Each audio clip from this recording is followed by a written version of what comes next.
اور فقہ حنفی سے متعلقہ مسائل کے ساتھ ایک دفعہ پھر آپ کی خدمت میں حاضری کا شرف حاصل ہے۔ یہ غالباً اب مسائل تو ختم ہو گئے، یہ مسئلہ ختم ہو گیا، لیکن پوچھا تھا تو یہ میں نے لکھا ہوا تھا کہ سنا ہے کہ خواتین کا ملک یعنی اس کا دودھ جمع کر کے وہ رکھنا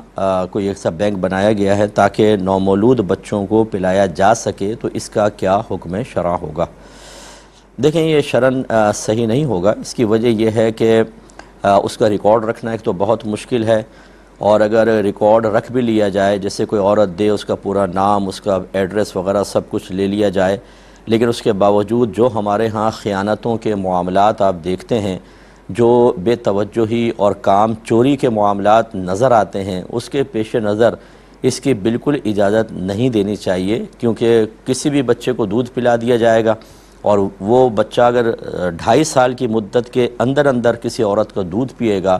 تو اس کا رضاعی بیٹا بن جائے گا۔ رضاعی بیٹا مطلب دودھ کے رشتے کے اعتبار سے، اور وہ عورت اس کی والدہ ہو جائے گی، اور جس شخص کی وجہ سے اس عورت کو دودھ اترا، یعنی اس کا شوہر جس کی جسمانی تعلق کے بعد اس عورت کو دودھ اترا تھا، وہ اس کا رضاعی والد ہو جائے گا، اور اس عورت کے سب بچے جو ہیں وہ اس کے بھائی بہن ہو جائیں گے۔ اور نبی کریم صلی اللہ علیہ وسلم کے فرمان عالی شان کے مطابق رضاعت سے ویسی ہی حرمت ثابت ہوتی ہے جیسے نسب سے حرمت ثابت ہوتی ہے۔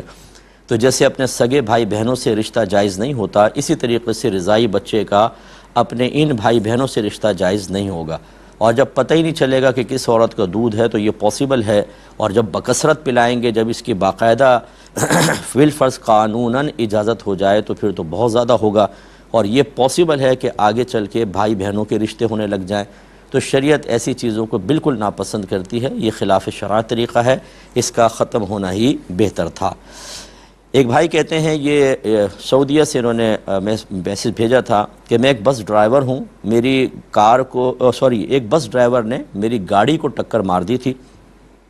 تو میں نے مطلب اس سے جب مالی معاملات طے ہونے لگے، وہ شرطے وغیرہ آ جاتے ہیں، تو اس نے مجھے 200 ریال دیے،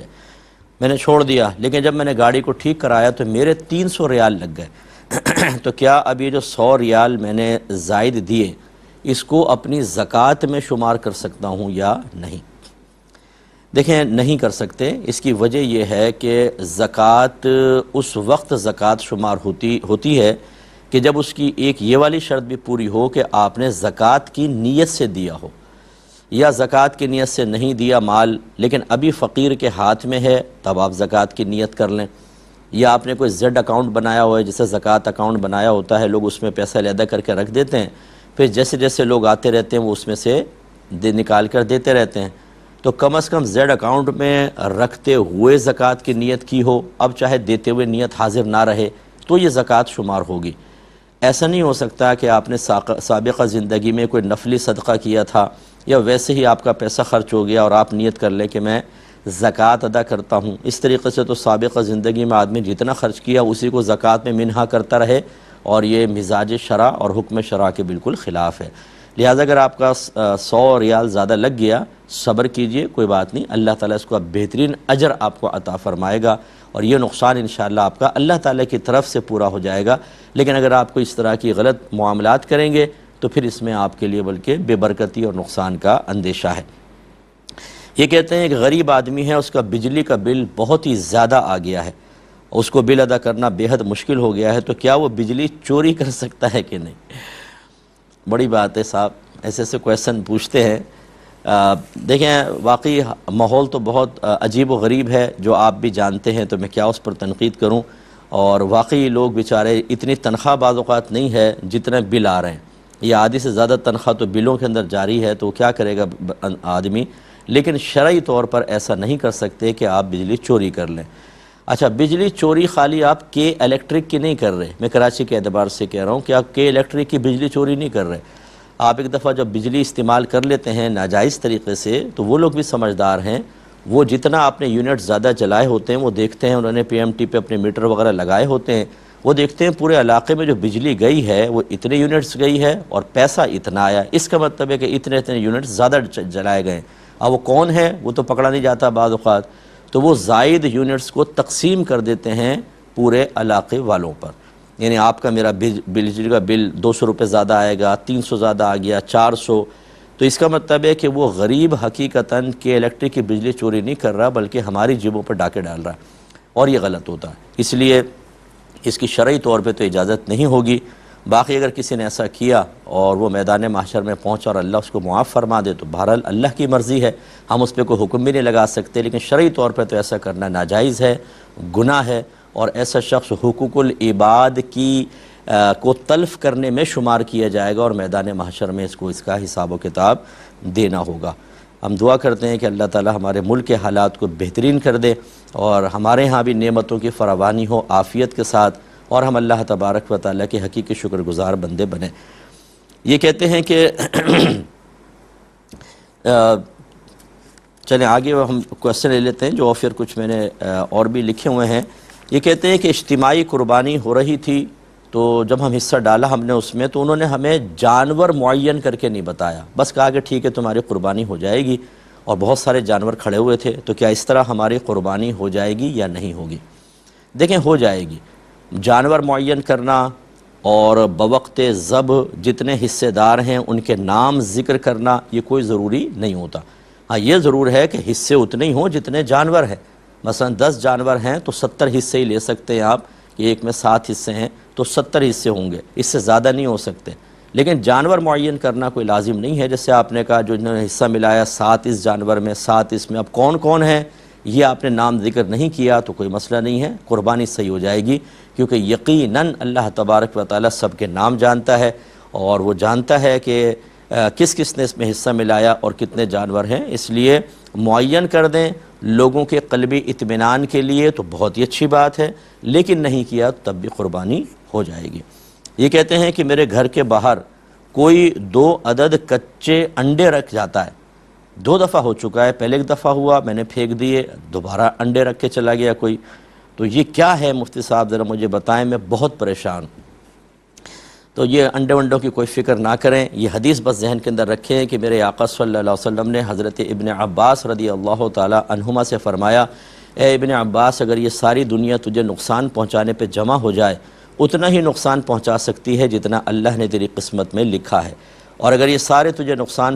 فائدہ پہنچانے پر مجتمع ہو جائیں اتنا ہی فائدہ پہنچا سکیں گے جتنا اللہ نے تیری قسمت میں لکھا۔ لہٰذا یہ ہو سکتا ہے کہ کسی نے کوئی جادو ٹونے کی کوشش کی ہو، کوئی عامل ہی بہکاتے ہیں یہ تم یوں کر دو یوں ہو جائے گا، اور اس نے کوئی کارروائی کی ہو، کوئی گھبرانے کی ضرورت نہیں، اٹھا کے پھینک دیں، انشاءاللہ آپ کو کچھ بھی نہیں ہوگا۔ گھر میں سورہ بقرہ پڑھا کریں، قرآن پاک کی تلاوت کریں، نماز پڑھیں، انشاءاللہ آپ سرخرو رہیں گے۔ اور یہ بھی ایک میں ضمناً بات عرض کر دیتا ہوں کہ کسی نے کہا تم پر جادو ہے، کسی نے کہا ٹونا ہے، کسی کوئی خراب خواب نظر آ گیا، ہم انتہائی پریشان ہو جاتے ہیں، اور جیسے ایک کچے انڈے اگر کسی نے نہیں کہا تھا کہ جادو ٹونا ہے تب بھی آپ پریشان ہو گئے، پریشانی بجا ہے، یعنی انسانی فطرت کا تقاضا ہے۔ لیکن میری گزارش یہاں پر یہ ہے، ایک توجہ دلانا چاہتا ہوں کہ قرآن میں حدیث میں اللہ تبارک و تعالیٰ نے اس کے حبیب کریم صلی اللہ علیہ وسلم نے ہزاروں اعمال منع فرمائے کہ یہ کام نہ کرو، کرو گے تو جہنم میں جاؤ گے، یہ کرو گے تو عذاب قبر ہو جائے گا۔ سرکار نے سفر معراج پہ جو عذابات قبر ملاحظہ کیے وہ سرکار نے آ کے بیان فرمائے، لیکن وہ کام کرتے ہوئے ہمارے دل میں ذرہ برابر پریشانی نہیں ہوتی۔ کتنے ہی مجھے اس وقت ایسے دیکھ رہے ہوں گے جنہوں نے آج فجر کی نماز نہیں پڑھی لیکن ناشتہ ڈٹ کے کیا ہوگا، بانچیں بھی کھیل رہی ہیں، اس نقصان پہ کوئی پریشانی نہیں ہے کہ اب میدان معاشر میں ایسا نہ ہو کہ یہی نماز فجر کا قضا کرنا شدید عذاب کا سبب بن جائے۔ لیکن اس طرح کی موہوم چیزیں ہمارے دل میں اتنی پریشانیاں پیدا کر دیتی ہیں کہ ہمارا سکون برباد ہو جاتا ہے۔ اس پر ذرا توجہ کریں، یہ بیمار قلب کی علامت ہے کہ جہاں پہ انجام واضح نہیں وہاں پریشان، اور جہاں یقینی نقصان ہے وہاں پہ قہقہے لگا رہے ہیں، اس کا مطلب ہے تربیت کی ضرورت ہے۔ ایک کالر ہمارے ساتھ ہیں، السلام علیکم۔ وعلیکم السلام۔ مفتی صاحب میرے 3 سوال تھے، تھوڑا سا بلند آواز سے کہیں گے تھوڑا سا؟ مفتی صاحب میرے 3 سوال ہیں جی۔ ایک ہے کہ روڈ پر ہی مسجد ہے، مین روڈ پر، اور اس کے اگل بغل بہت ساری دکانیں ہیں، تو لوگ دکان کے اندر ہی اے سی چلا کے اپنے دکان کے اندر نماز پڑھتے امام کی اس میں مسجد جمعہ کے دن، تو ان کی نماز ہو جائے گی؟ چلے اور دوسرا ہے کہ میرے انکل مطلب پانی میں شہد کا کام، پانی کی جہاز ہوتی ہے اس میں شہد کا کام کرتے، وہ پگ کا گوشت بھی کاٹتے ہیں بناتے، تو ان کی کمائی کا کیا حکم ہوگا؟ ٹھیک ہے۔ تیسرا ہے کہ کوئی کہتا کہ حدیث میں ایک مسئلہ کسی کو بتانا دینی مسئلہ 60 سال کی عبادت سے افضل ہے، کیا صحیح ہے مفتی صاحب؟ اور بس میں عرض کرتا ہوں انشاءاللہ۔ ایک اور کالر ہیں، السلام علیکم۔ السلام علیکم۔ ہیلو جی جی آپ کی آواز آ رہی ہے، بولیے تھوڑا سا۔ ہیلو جی جی بولیں، تھوڑا سا آواز بلند کریں۔ ہیلو السلام علیکم۔ وعلیکم السلام، آپ کی آواز آ رہی ہے، السلام بولیں آپ۔ علیکم۔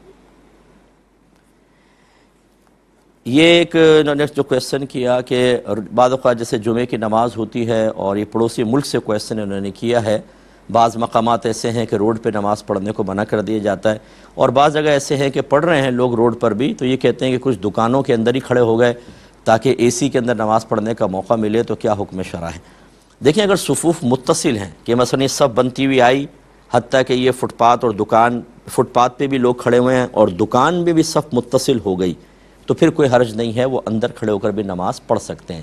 لیکن اگر ایسا ہوا کہ جماعت وہاں ہو رہی ہے، وہ اپنی دکانوں کے اندر کھڑے ہو گئے، تو اگر درمیان میں اتنا بڑا فاصلہ ہے کہ لوگ آ رہے ہیں جا رہے ہیں یا ٹریفک آ رہا جا رہا ہے، تو پھر یاد رکھیں یہ مکان مختلف کہلائے گا اور یہ شخص جماعت میں شریک نہیں ہو سکتا ہے۔ آج کل جس طرح کی گرمی پڑ رہی ہے، یہ گلوبل وارمنگ کے ہم لوگ شکار ہیں، ایسی صورت میں بعض اوقات واقعی اتنا دشوار ہو جاتا ہے کہ انسان روڈ پہ نماز پڑھے تو حالت خراب ہو جاتی ہے، ہیٹ اسٹروک کا بڑا خطرہ ہوتا ہے، بعض لوگوں میں ویسی پانی کی کمی ہوتی ہے تو ہو سکتا ہے کہ اس کا انتقال پرملال ہو جائے۔ تو ایسی صورت میں اگر ایسا ہے کہ صفوف متصل ہیں اور وہ دکان میں نماز پڑھتے ہیں تو وہ قابل مذمت نہیں ہے، ٹھیک ہے نا؟ ہمیشہ برا، ہر ایک کو برا نہ سمجھیں، کیونکہ روڈ پہ سب کے لیے نماز پڑھنا واقعی بہت دشوار ہوتا ہے۔ اللہ تعالیٰ ہمت دیتا ہے بہرحال، لیکن بہت سے بے ہوش ہو کے گر جاتے ہیں، ہم نے دیکھا گرمی کے اندر۔ اور اب کی دفعہ جو مطلب حج کے لیے لوگ تشریف لے گئے، بہت سارے ایسے تھے جو گرمی کی وجہ سے شہید ہو گئے ہیں، اللہ تعالیٰ ان کو جنت الفردوس میں اعلیٰ مقام عطا فرمائے۔ تو لہٰذا حکم شرعی ہے جو آپ کی خدمت میں ذکر کیا۔ یہ کہتے ہیں کہ ان کے کوئی رشتہ دار ہیں، وہ پانی کے جہاز میں شیف کے طور پر کام کرتے ہیں، تو وہاں پہ سور کا گوشت بھی پکتا ہے، کاٹنا بھی پڑتا ہے، تو کیا حکم شرع ہوگا؟ ان کی جاب صحیح ہے کہ نہیں؟ دیکھیں جاب کو تو ہم مطلقاً منع نہیں کر سکتے، وجہ اس کی یہ ہے کہ صرف کوئی معاذ اللہ حرام کام کرنے پر ہی جاب کوئی کی ہے، اور بہت سارے کام ہوتے ہیں اور بہت سارے کھانے بنتے ہیں، لہٰذا ان کا یہ جاب کرنا بالکل جائز ہے، اس کی سیلری بھی جائز ہے۔ کوشش کریں کہ دوسرا کوئی پکا لے، یہ جائز چیزیں پکائیں، لیکن اگر کبھی ایسا موقع آ جائے تو گلفس وغیرہ چڑھا کر اپنے آپ کو اس کی چھینٹوں سے، خون کی گندگی سے محفوظ رکھتے ہوئے اگر یہ پکاتے ہیں اور وہ غیر مسلمین کھاتے ہیں تو کوئی مسئلہ نہیں ہے، یہ جاب جاری رکھ سکتے ہیں۔ ایک مختصر سا بریک لیں گے، ہمیں یقین ہے آپ ہمارے ساتھ ہی رہیں گے۔ بسم اللہ الرحمن الرحیم۔ یہ بھائی نے کویسچن پوچھا تھا کہ کیا ایسی کوئی حدیث ہے کہ ایک دینی مسئلہ بتانا 60 برس کی عبادت سے بہتر ہوتا ہے؟ دیکھیں ایسی کوئی حدیث اس وقت میرے ذہن میں نہیں ہے کہ میں نے کہیں پڑھی ہو، لیکن اس سے ملتی جلتی یقیناً حدیثیں موجود ہیں کہ نبی کریم صلی اللہ علیہ وسلم نے حضرت علی کرم اللہ وجہہ الکریم سے ارشاد فرمایا کہ کسی کی دینی الجھن دور کر دینا، یعنی اس کو وہی دینی مسئلہ بتانا، پوری روئے زمین کی چیزوں کو سونے کا بنا کر صدقہ کرنے سے افضل ہے۔ تو یہ حدیث یقیناً میرے ذہن میں ہے۔ تو بہرحال دینی مسائل بتانا اور دینی الجھن دور کرنا، دینی مشورہ دینا بہت ہی افضل ہوتا ہے، لیکن یہ ہر ایک کو اختیار حاصل نہیں ہوتا ہے۔ میرے وہ بھائی بہن جو مسلسل پروگرامز علماء کے سنتے ہیں، سماعت فرماتے ہیں اور قابل اعتماد لوگوں سے انہوں نے علم حاصل کیا ہے، وہ بعین ہی دوسروں تک پہنچا سکتے ہیں۔ لیکن میں بار بار سمجھاتا ہوں کہ جو شرعی مسائل ہوتے ہیں اس میں دو صورتیں ہوتی ہیں، ایک یہ کہ جیسے کسی بہن نے عورتوں کو جمع کیا اور انہوں نے کسی کتاب سے مسئلے پڑھ کے بتا دیے کہ بھئی یہ مسئلہ لکھے ہوئے ہیں، یا یہ کوئی کلپ چلا دی کسی عالم کی بھئی یہ مسئلہ بیان ہو رہا ہے، یہ ایک الگ چیز ہوتی ہے۔ اور ایک ہوتا ہے کہ کوئی ان سے آ کے کویسچن کرے کہ میری یہ پرابلم ہے، اس کا حل بتائیے۔ یاد رکھیں کہ وہ کسی سے پوچھے بغیر، یعنی کسی کے پوچھے بغیر مسائل تو بتا سکتی ہیں جیسے بیانی لکھا ہوا ہے، لیکن جب کوئی اپنی دینی الجھن ان سے معلوم کرے تو اس وقت تک کلام نہیں کر سکتی جب تک 100% مطمئن نہ ہو۔ وجہ اس کی یہ ہے کہ بعض اوقات سائل ایک سادہ سا کویسچن کر رہا ہوتا ہے، لیکن اس کی حالت، اس کا ماحول ایسا ہوتا ہے کہ جو مسئلہ آپ نے پڑھا ہے وہ بیان نہیں ہوگا، تھوڑا سا چینج کر کے بیان کرنا پڑے گا۔ اور یہ علماء کرام جو مفتیان کرام ہیں خاص طور پر، وہ اس بات کو جانتے ہیں، اس لیے ہو سکتا ہے کہ آپ اس کو سن کر سطحی طور پہ دیکھیں اور سوچیں یہ شاید اس کا جواب ہوگا، اور وہ جواب نہ ہو تو پھر آپ کے اوپر گناہ کبیرہ کا مطلب وبال ہوگا، اور میدان محشر میں گرفت ہو سکتی ہے، اس میں تھوڑا سا احتیاط کیجیے گا۔ ایک کالر ہمارے ساتھ ہیں، السلام علیکم۔ السلام علیکم۔ جی السلام علیکم۔ جی وعلیکم السلام۔ السلام علیکم۔ دیکھیں ڈبل آواز آ رہی ہے، مجھے بھی یہاں پہ آ رہی ہے، تو آپ بیان کر لیں، آپ کی آواز آ رہی ہے، آپ بولتے جائیے گا، ٹھیک ہے؟ بولیے۔ مجھے یہ جاننا ہے کہ میری بہن کو، جی آپ کی بات آ رہی ہے۔ آپ نے ٹی وی کی آواز کھولی ہوئی ہے برادر، آپ اس کی آواز کو سن رہے ہیں، آپ میرے فون پہ بات کریں، بس فون پر۔ بڑی معذرت چاہتا ہوں، وہ شاید آپ کی لائن ڈراپ ہو گئی ہے۔ ایک اور کالر ہیں، السلام علیکم۔ السلام علیکم۔ وعلیکم السلام۔ جی میرا سوال یہ ہے کہ اگر ایک مسئلے پہ دو ڈفرینٹ مفتی صاحب کے فتوے ہوں، ایک یس میں کہہ رہا ہو ایک نو میں کہہ رہا ہو، تو ہم کس کو فالو کریں گے؟ کیونکہ دونوں مفتی صاحب ہیں، دونوں قابل احترام ہیں۔ ٹھیک ہے۔ اور دوسرا سوال ہے کہ میرا 7 سال کا بیٹا ہے، اور میں نماز کے لیے جاتا ہوں تو اس کو کیا زبردستی مسجد لے کے جاؤں یا گھر میں ہی پڑھاؤں؟ کیا کتنی ایج ہے بچے کی؟ 7 سال کا ہو گیا ہے، 7۔ ٹھیک ہے ٹھیک ہے۔ اور میں عرض کرتا ہوں انشاءاللہ۔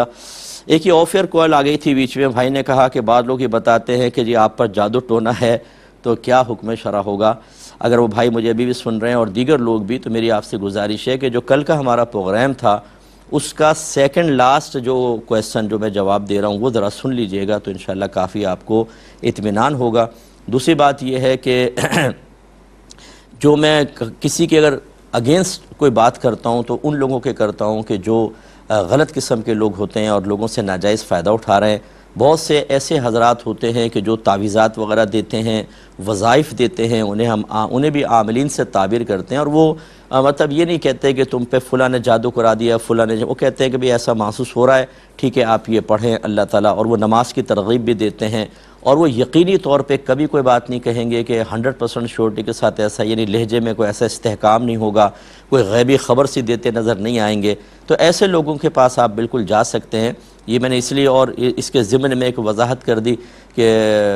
کوئی یہ نہ سمجھے کہ مطلقاً عاملین کے پاس جانا منع ہے۔ صحابہ کرام نبی کریم صلی اللہ علیہ وسلم کی خدمت میں حاضر ہوئے ہیں اور دعاؤں کی التجا کی ہے، بہت سو کو نبی کریم صلی اللہ علیہ وسلم نے پڑھنے کے لیے وظائف تعلیم فرمائے ہیں۔ تو کوئی ایسی ہستی ہیں جو باشرع بھی ہوں، نیک ہوں، بدگمانیاں نہ ڈالیں، خواہ مخواہ کی آپ کے اوپر مطلب آپ کی نفسیات سے نہ کھیلیں، آپ کو بیجا خوف میں مبتلا نہ کریں، بلکہ اللہ کے قریب کریں، قرآن کے قریب کریں، نماز کے قریب کریں، تقوی اور پرہیزگاری اور گناہ چھوڑنے کی طرف مائل کریں۔ ان سے آپ دعائیں لیں، ان سے وظائف لے لیا کریں، کوئی مسئلہ نہیں ہے۔ لیکن جو یہ بڑے شیورٹی کے ساتھ آپ کو بتا کر آپ پر جادو ہے، آپ پہ ٹونا ہے، اور یقینی طور پہ ایسے اور وہ پیسے بھی کھائیں اور پھر بدگمانیاں پیدا کریں، تمہارے ددیال میں سے کسی عورت نے کرایا ہے، چھوٹے قد کی ہے، کالے رنگ کی ہے، وہ جی چلیں جی پھپھی تک ذہن پہنچا دیا۔ تو اس طریقے سے جو یہ معاملات ہوتے ہیں، ایسے لوگوں کے پاس نہ جائیں۔ اگر جائیں بھی تو ان سے کہیں یار مجھے اور کچھ نہیں چاہیے، تم IMF سے قرضہ دلوا دو آسان شرائط کے اوپر، اور جو ہمارے ساتھ چل لو، ذرا ہاسپٹل کے اندر بیچارے لوگ اتنے بیمار ہیں، ان کے لیے دعا کر دو، ایک وظیفہ دے دو۔ تم تو کہتے ہو ہر مراد پوری ہوگی، فقیر سب کچھ کر سکتا ہے، تو بھائی کر دے یار۔ اور یہ کیوں تم فقیر ہونے کے باوجود پھر تم یہ آستانہ کھول کے کیوں بیٹھے ہو جو لوگوں کے نذرانوں سے تمہارا گزارا ہو رہا ہے؟ تم ایک وظیفہ کیوں نہیں پڑھ لیتے کہ غیب سے تمہارے اوپر رزق کا سامان آنا شروع ہو جائے؟ تو اس قسم کے جو جعلی قسم کے لوگ ہیں نا، لوگوں کو نفسیاتی دباؤ کا شکار کر کے بدگمانیاں، وسوسے اور توہم پرستی میں مبتلا کر کے اپنا دھندا چلا رہے ہیں، ان سے آپ ضرور بچیے۔ یہ ختم کر دیں گے، آپ کو تباہ کر دیں گے۔ آپ 20 سال 25 سال ذہنی دباؤ کے اندر رہیں گے، اور نہ علاج ہوگا، نہ آپ کو کوئی حل نظر آئے گا۔ یہ ذہن میں رکھیے گا، تو اس لیے تھوڑا ان سے دور رہیں۔ یہ بھائی نے فرمایا کہ دو اگر مفتیان کرام ایک ہی مسئلے کے بارے میں مختلف رائے رکھتے ہوں تو ہم کس کو فالو کریں؟ دیکھیں اس بات کو تھوڑا سا اچھی طرح سمجھیے گا کہ 4 بڑے مجتہدین گزرے ہیں جن پر تقریباً امت کا اتفاق ہے کہ انہوں نے جو قرآن و حدیث سے جو اصول بنا کر مسائل نکالے ہیں وہ قابل اعتماد ہیں۔ ایک امام اعظم ابو حنیفہ، امام شافعی، امام مالک، امام احمد بن حنبل۔ پھر بعد میں فقہائے کرام نے فیصلہ کیا کہ ان میں سے کسی ایک کی تقلید کرنا لازم ہے۔ یوں نہیں کر سکتے آپ، حالانکہ چاروں حق پر ہیں، سب نے قرآن حدیث سے مسائل نکالے، کہ کبھی امام اعظم کا مسئلہ لے لیں، کبھی امام شافعی کا، کبھی امام احمد بن حنبل کا، جو آسان لگے لے لیا، مشکل چھوڑ دیا۔ یہ نہ کریں، ایک کی تقلید کریں، اس کو کہتے ہیں تقلید شخصی۔ کیوں یہ فیصلہ کیا گیا؟ اس لیے کہ انہوں نے غور کیا کہ جو اللہ تبارک و تعالیٰ نے بندوں پر احکام نازل فرمائے ہیں اس کی حکمت کیا ہے۔ اس میں دیکھا اس کی حکمت ہے بندوں کو امتحان اور آزمائش میں مبتلا کرنا، کہ یہ حکم تمہارے خلاف آ رہا ہے لیکن چونکہ اللہ کا حکم ہے نقصان برداشت کرو، آپ کریں گے ثواب ملے گا، یہ تمہارے موافق ہے اللہ کا شکر ادا کرو۔ تو اس لیے امتحان کے لیے اب اگر چاروں ائمہ میں سے جب چاہیں آپ کسی کی پیروی کر لیں تو یہ جو حکمت ہے یہ باطل ہو جائے گی۔ مثلا مجھے امام اعظم کا مسئلہ مشکل لگا، امام شافعی کا موجودہ صورتحال میں آسان لگ رہا ہے، میں نے امام اعظم کو چھوڑا امام شافعی کا لے لیا۔ جب ان کا مشکل لگا تو امام احمد بن حنبل کا آسان محسوس ہوا، وہاں چلا گیا۔ تو پھر وہ جو ایک احکام شرع میں امتحان تھا، آزمائش تھی، وہ کہاں گئی؟ وہ تو باطل ہو گئی۔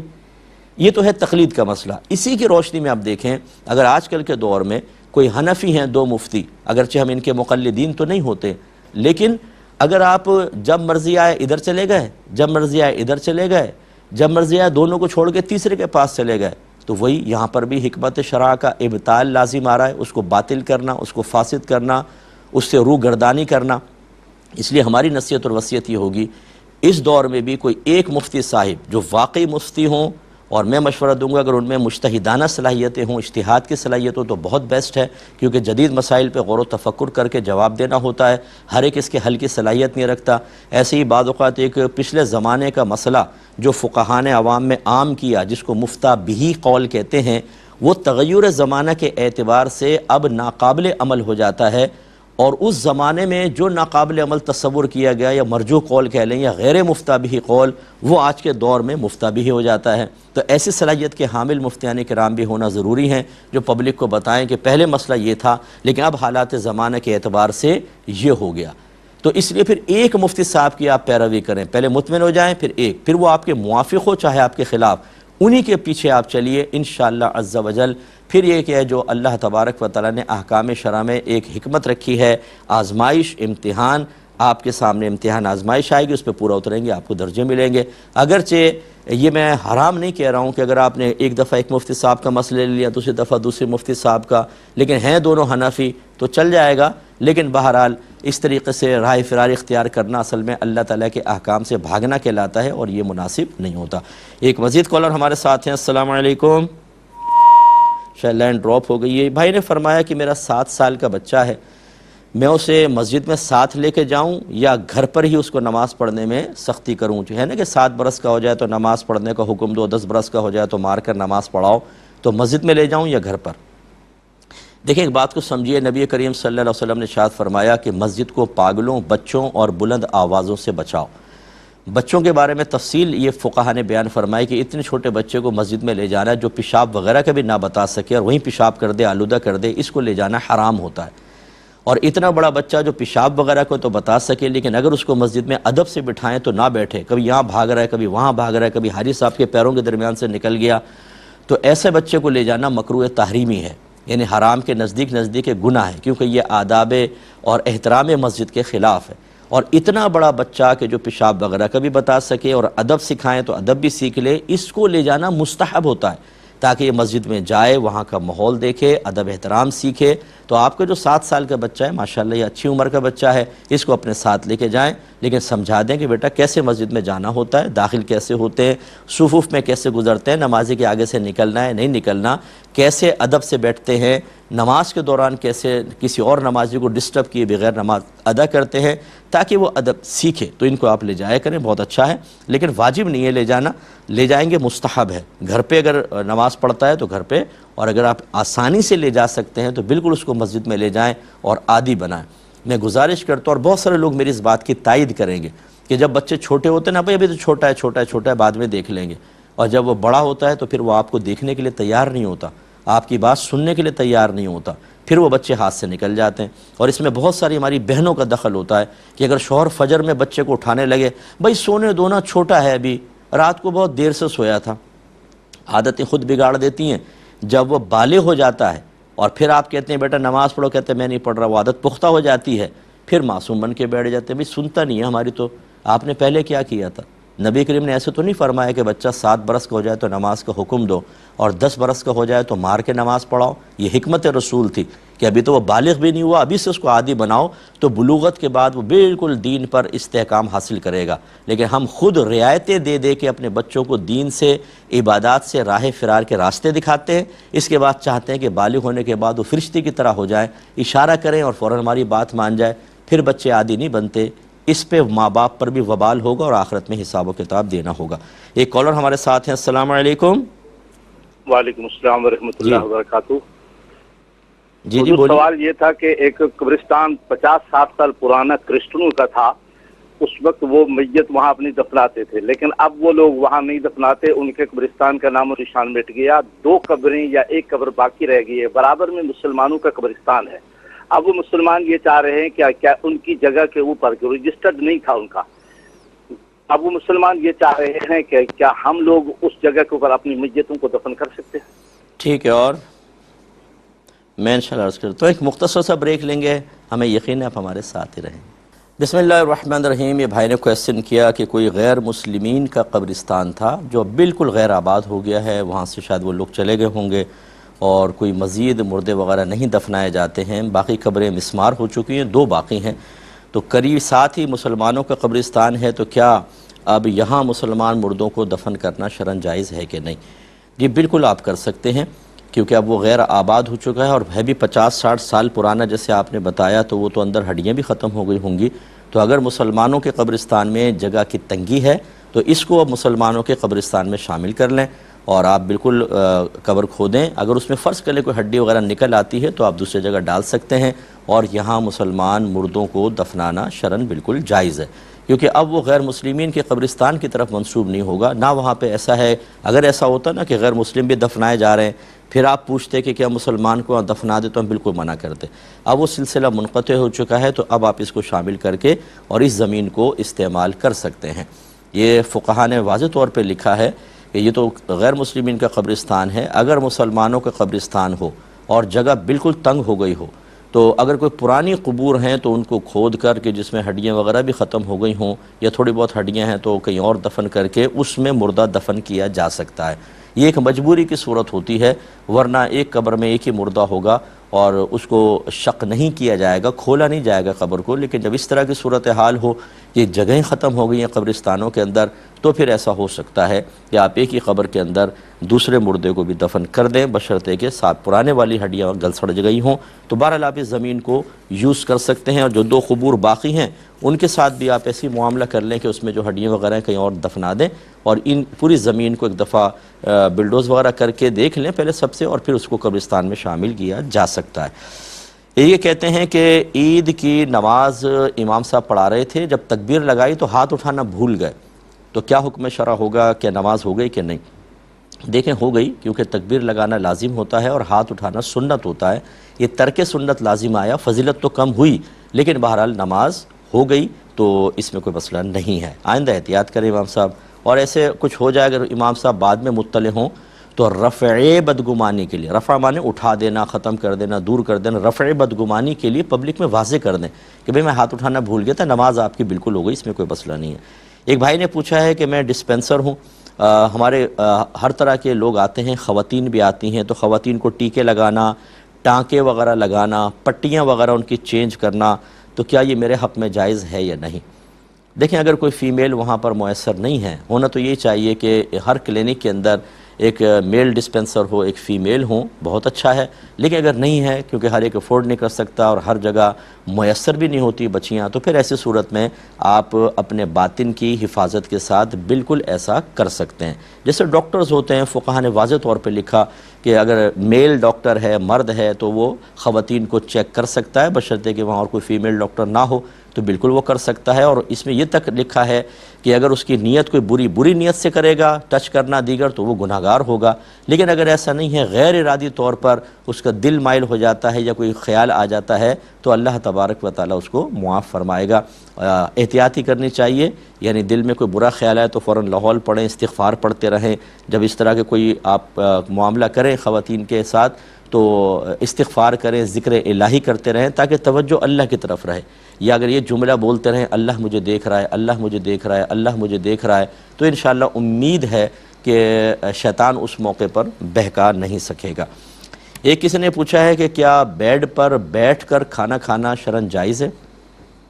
بالکل جائز ہے، اس میں کوئی مسئلہ نہیں ہے۔ ہاں یہ ضرور ہے کہ آپ کوئی دسترخوان وغیرہ بچھا کر تب کھائیں، ذرات اس پہ گر گئے یا کوئی سالن وغیرہ گر گیا جس سے بستر آلودہ ہوا، پھر آپ اس پہ چڑھ رہے ہیں، پاؤں رکھ رہے ہیں، لیٹ رہے ہیں، تو آپ کے کپڑوں پہ چکنائی کے نشانات، اس وجہ سے کسی نے منع کیا ہو تو الگ بات ہے، ورنہ اگر آپ دسترخوان وغیرہ بچھا کے کھائیں گے تو صحیح ہے۔ ویسے تو سنت زمین پہ بیٹھ کے کھانا ہے، لیکن اب چونکہ دیکھیں ٹیبل کرسی پر بیٹھ کے کھایا جاتا ہے، انگریزوں کی طرف سے یہ چیز آ گئی اور مسلمانوں میں بہت زیادہ عام ہو گئی، اور یہ غیر مسلمین کا نہ مذہبی شعار ہے، یعنی مذہبی علامت، نہ کوئی قومی علامت ہے، اور مسلمانوں میں بہت زیادہ عام بھی ہو گئے، تو اسی لیے فقہا نے ٹیبل کرسی پر بیٹھ کے کھانے کو بھی جائز قرار دیا، تو بستر پہ بھی کھا سکتے ہیں، اس میں کوئی مسئلہ نہیں ہے۔ یہ کہتے ہیں کہ کیا کسی کافر کی دکان سے گوشت خریدنا جائز ہے؟ کیونکہ سنا یہ ہے کہ وہ بغیر کیمیکل کا چارہ اپنے جانوروں کو کھلاتا ہے، اور وہاں جو مسلمان کام کرتے ہیں اس کی شاپ پر وہ یہ کہتے ہیں کہ یہاں حلال طریقے سے جانور کاٹا جاتا ہے، کیا حکم شرع ہوگا؟ دیکھیں پہلی بات تو یہ کہ گوشت میں اصل فقہا نے یہ لکھا ہے کہ حرمت ہے۔ مثلا آپ کو کہیں گوشت ملا تو یہ حلال ہے کہ حرام، تو ہم کہیں گے حرام ہے جب تک کہ تصدیق نہ ہو۔ ہاں اگر آپ شہر میں، جیسے ہمارے کراچی شہر میں آپ کسی شاپ پر جاتے ہیں، کسی نے مرغی کاٹ کے رکھی ہوئی ہے اور دکان مسلمان کی ہے، تو پھر تحقیق کی حاجت نہیں کہ تم نے حلال کی ہے کہ نہیں کی، یعنی اللہ اکبر کہہ کے ذبح کی ہے کہ نہیں کی، حسن ظن قائم کر لیں کہ مسلمان ہے، یقینی سی بات ہے کہ اس نے ذبح شرعی طریقے سے کیا ہوگا۔ تو کافر کی دکان سے لینے میں اگر وہاں کوئی مسلمان نہیں تو پھر یہ تو شبہ ہی رہے گا نا کہ اس نے پتہ نہیں صحیح کاٹا کہ نہیں کاٹا، اور گوشت میں اصل حرمت ہے لہٰذا نہیں خرید سکتے۔ لیکن اگر اس کی دکان پر ہے وہ دکان کافر کی، لیکن جتنے ملازم ہیں سب مسلمان ہیں، اور وہی مرغی کاٹنے والے ہیں یا جانور کاٹنے والے ہیں، اور وہ یہ کہتے ہیں کہ نہیں بالکل حلال طیب طریقے سے ہم کاٹتے ہیں، اور وہ عادل بھی ہوں، یعنی نیک، پرہیزگار، متقی آپ کو بظاہر نظر آ رہے ہیں، نمازی وغیرہ، تو ان کی بات کا اعتبار کیا جا سکتا ہے۔ لیکن اگر وہ ایسا نہیں ہے، فاسق و فاجر ہیں، بے نمازی، ظاہر دیکھیں تو شریعت پہ بالکل عمل نہیں کر رہے، تو پھر ایسے فاسق فاجر کی بات قبول نہ کی جائے، پھر آپ کسی اور مسلمان کی شاپ سے لیں۔ اور یہ بھی آپ نے جو بھائی نے لکھا ہے انہوں نے ایک موہوم سی بات لکھی، سنا یہ ہے کہ وہ ایسا چارہ کھلاتا ہے جس میں کیمیکل نہیں، سنا ہے، کنفرم تو نہیں ہے، تو پھر آپ صرف چارہ وہ صحت مند جانور کی تلاش میں ایک حرام گوشت لے لیں، شرعاً صحیح نہیں ہوگا، اس لیے ان باتوں پر اچھی طرح توجہ رکھیے۔ ایک بھائی نے کہا کہ یہ بعض اوقات ہم جب یہ گاڑی چلاتے ہیں اور ورکرز کو لے کر جاتے ہیں کہیں پر، تو کہتے ہیں بعض روڈیں ایسی ہوتی ہیں جس پہ اسپیڈ لمٹ لکھی ہوتی ہے 60، 30، 40، 50، تو بعض اوقات ایسا ہوتا ہے مجھے نماز میں دیر ہو رہی ہوتی ہے اور وہاں کوئی آبادی بھی نہیں ہوتی، انہوں نے وضاحت کی آبادی نہیں، سنسان علاقہ ہے، اور مجھے نماز میں دیر ہو رہی ہوتی ہے، یا بعض اوقات ورکرز لیٹ ہو رہے ہوتے ہیں، ہمیں فوراً ان کو پہنچانا ہوتا ہے، یا بغیر کسی وجہ کے، کیا میں اوور اسپیڈ کر کے جا سکتا ہوں یا نہیں؟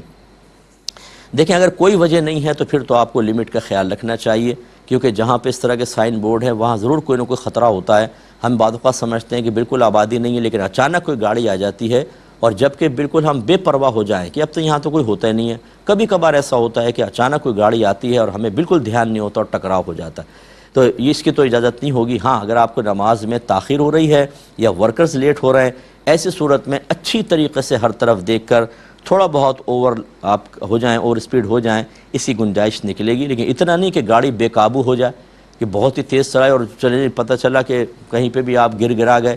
تھوڑا سا زیادہ کرنے میں مسئلہ نہیں ہوتا، کیونکہ وہاں پہ آبادی بھی نہیں ہے، چل جائے گا۔ اور یہ تھوڑا سا مطلب انہوں نے بھی مارجن رکھا ہوتا ہے جو اس طرح کے اسپیڈ کا ہوتا ہے، اسی لیے جب آپ موٹر وے پہ جاتے ہیں اگر 70 لکھا ہے تو آپ 80 تک چلائیں تو چلان نہیں کریں گے، آپ کا روکیں گے نہیں، 85 تک 90 تک بھی بعض لوگ چلے جاتے ہیں اور کوئی روکتا نہیں ہے، تو اس لیے تھوڑی بہت تو آپ کو گنجائش وہ بھی دے رہے ہوتے ہیں، لیکن اتنی زیادہ نہ کریں کہ اپنی اور ان سب کی جانوں کو خطرہ ہو جائے۔ ایسی صورت میں اگر جان کا خطرہ ہو تو چاہے نماز قضا ہو جائے آپ تیز نہیں چلا سکتے،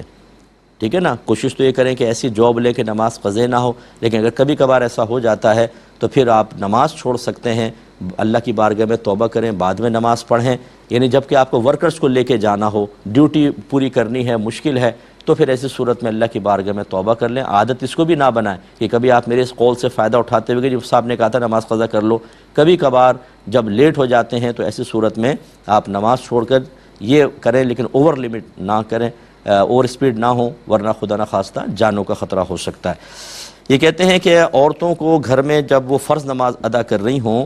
تو اس سے پہلے اقامت کہنی چاہیے یا نہیں؟ دیکھیں اقامت جو ہوتی ہے نا اصل میں یہ جماعت کی اطلاع کے لیے سنت ہے